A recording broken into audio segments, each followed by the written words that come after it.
Hi friends, welcome to our channel Chandra's kitchen. నేను ఈరోజు మీకు టమాటో కాకరకాయ పులుసు చేసి చూపిస్తానండి. It's very Emmy and tasty.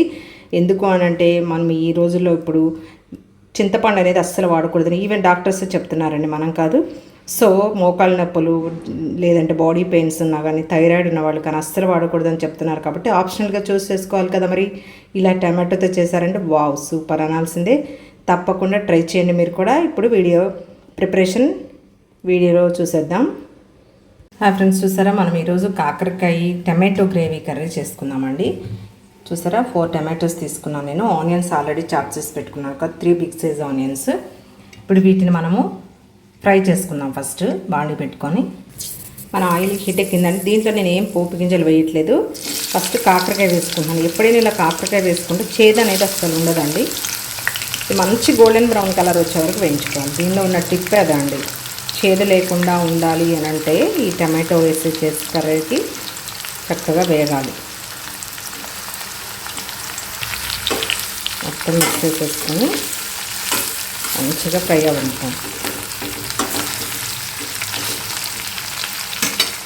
ఒకసారి మనం కర్రీ చూద్దామండి. వేగిపోతుంది, అది ఇంకా కొంచెం వేగాలండి. ఇంకా మంచిగా ఫ్రై అయ్యేటప్పుడు చేదు అనేది అస్సలు ఉండదు. మనం టమాటో ప్యూరీ వేసుకుంటే చూసారా మన కాకరకాయ పులుసు రెడీ అవుతుందండి. చింతపండు ఎంత వీలైతే అంత మానేయటం మంచిదండి. ఈవెన్ డాక్టర్స్ కూడా చెప్తున్నారు ఎక్కువ వాడకూడదు, నీ పెయిన్స్ వస్తాయని. పెయిన్స్ ఉన్న వాళ్ళకైతే ఇంకా ఎక్కువ అవుతాయని. సో థైరాయిడ్ ఉన్న వాళ్ళైతే అస్సలు వాడకూడదండి. సాల్ట్, చింతపండు ఇలాంటివి అవాయిడ్ చేసుకుని చాలా బెటర్. ఇంకా కొంచెం వేగే వరకు వెయిట్ చేద్దాం. చూసారా కొంచెం వేగిపోయినాయి కదండి మన కాకరకాయ. ఇప్పుడు మనం ఇలా వేగిన తర్వాత మాత్రమే ఆనియన్స్ వేసుకోవాలండి. ఇప్పుడు మంచి కలర్ వచ్చే వరకు వెయిట్ చేద్దాము. ఇప్పుడు ఆనియన్స్ వేసేసుకుందాం. చెప్పాను కదా నేను ఒక 3 బిగ్ సైజ్ ఆనియన్స్ తీసుకున్నానండి. ఎప్పుడైనా కాకరకాయ ఇలా మంచిగా వేగిన తర్వాత మాత్రమే ఆనియన్స్ వేయండి. ఆనియన్స్ ఈజీగా వేగిపోతాయండి. మొత్తం మిక్స్ చేసేసుకుందాం. మూత అనేది ఎప్పుడైనా కాకరకాయ కర్రీకి పెట్టద్దు, మూత పెడితే చేదు వచ్చేస్తుంది. ఒకసారి చూద్దామండి. కొంచెం ఫ్రై అయినాయి కదా ఆనియన్స్. ఇప్పుడు 4 కర్రీ లీవ్స్ వేసేసుకున్నాం. దీనిలో టేస్ట్కి సరిపడా సాల్ట్ వేసేసుకున్నాం. సాల్ట్, చిటికెడు పసుపు కూడా వేద్దాం. పసుపు, నెక్స్ట్ జీరా పౌడరు, మెంతి పౌడర్ మొత్తం మిక్స్ చేద్దాము.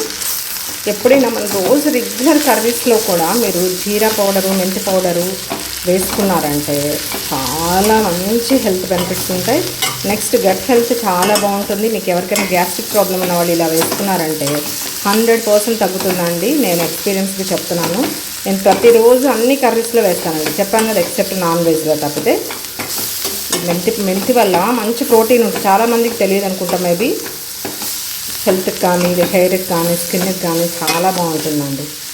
ఇలా ఇంకొక 2-3 మినిట్స్ మంచి కలర్ వచ్చే వరకు ఫ్రై అవనిద్దాం. ఇది ఫ్రై అయ్యేలోపు చెప్పాను కదా ఒక 3 టమాటోస్ తీసుకున్నాను. ఇది టమాటో ప్యూరీ చేసేసుకున్నాం. చూస్తున్నాను టమాటో ప్యూరీ రెడీ అయిపోయింది కదా. కర్రీ చూద్దాం ఒకసారి మిక్స్ చేసి ఇంకా 2 మినిట్స్ ఫ్రై అవ్వాలి. చెప్పాను మంచి ఫ్రై అయితేనే చేదు అనేది అస్సలు ఉండదండి. మన కాకరకాయ టమాటో పులుసు రెడీ అవుతుంది. ఎవరికైతే మీరు చింతపండు తినకూడదని చెప్తున్నాను కదండి, అందరూ ఇలా ట్రై చేయండి. వావ్ సూపర్ ఉంటుంది. ఒక 2 మినిట్స్ వెయిట్ చేద్దాం. ఇప్పుడు చక్కగా వేగిపోయింది కదండి. ఇప్పుడు మనము రెడ్ చిల్లీ పౌడర్ వేసుకున్నాం.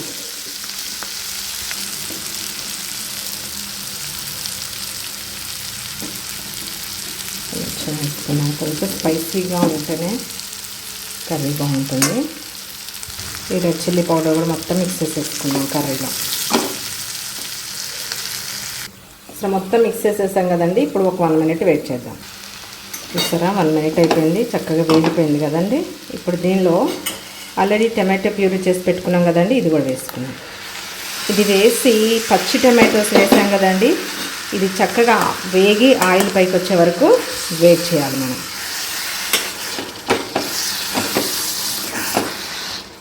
మొత్తం మిక్స్ చేసేసి మనకి మంచిగా ఫ్రై అయిపోయి ఉడికి ఆయిల్ పైకి రావాలండి.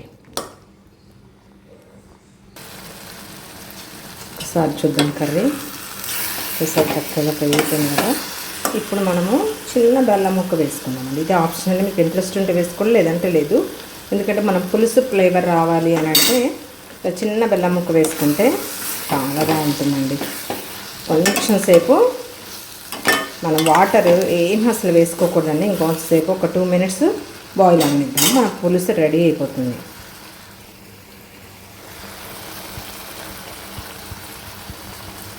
చూస్తారు మన పులుసు కంప్లీట్ అయిపోయింది కదండి. ఇప్పుడు దీంట్లో 1/2 tablespoon పచ్చి ధనియా పౌడర్ వేసుకున్నాం.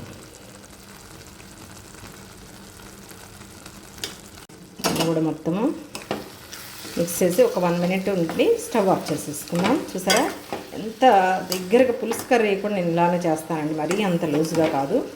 సో మనకి దానికన్నా టేస్ట్ ఏ మాత్రం తక్కువ ఉండదు, ఇంకా బాగుంటుంది, మంచి టేస్ట్ ఉంటుంది.